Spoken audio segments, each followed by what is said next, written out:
Gördüyümüz limiti hesablamamızı bizdən istəyir. Və burada görürük ki, x 2-yə yaxınlaşarkən verilmiş ifadədə x-in yerinə biz 2 yazsaq, qeyri-müəyyənlik hal alınır. Yəni, məxrəc sıfıra bərabər olmuş olur. Bu da mümkün olmadığı üçün biz burada iki qaydadan istifadə edib limiti hesablaya bilərik. Ya bu kəsirin sürət və məxrəcini sürətin qoşmasına vurmaqla hesablaya bilərik, ya da L'Hopital qaydadan istifadə etməklə, yəni yuxarı və aşağının hər birini ayrı-ayrı bir funksiya kimi teoreməsini tapıb yerinə qoymaqla yaza bilərik. Öncə verilmiş ifadənin sürətini və məxrəcini onun qoşmasına vurmaqla, sürətin qoşmasına vurmaqla hesablamağa çalışaq. X üstə gəlinsin 14 çıxılsın 4 ifadəsini biz kök altında x üstə gəlinsin 14 üstə gəlinsin 4 ifadəsinə vururuq və məxrəci də eyni zamanda vururuq. Kök altda x üstə gəlinsin 14 üstə gəlinsin 4. Və burada nə alırıq? Limit x 2-yə yaxınlaşarkən yuxarıda bir kvadrat iki ifadənin kvadratları fərqi düsturuna görə belə bir ifadə alırıq. X üstə gəlsin 14 çıxılsın 16. Yəni bu kök altı ifadənin kvadratı çıxılsın 4-ün kvadratı. Məxrəc isə olduğu kimi yazıram. X üstə gəlinsin 14 üstə gəlinsin 4.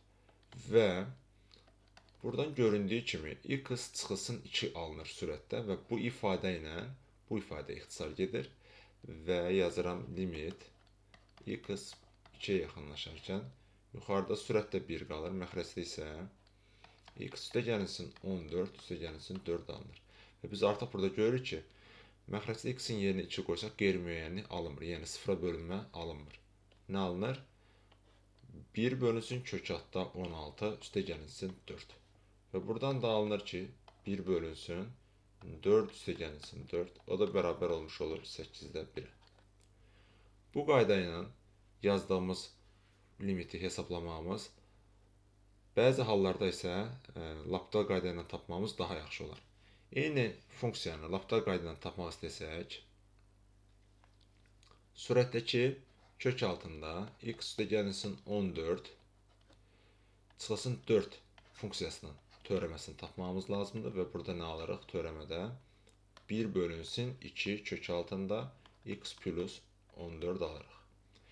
Məxrəcdəki ifadə x minus 2-nin teoreməsini tapsaq, burada isə 1 alırıq və verilmiş ifadədə artıq, yəni sürətdə yazırıq 1 bölünsün 2 kök altında x plus 14, məxrəcdə isə 1 yazırıq və burada x-in yerinə 2 qoysaq, alırıq ki, 2-də 1 vur olsun, 1 bölünsün, kök altında 16.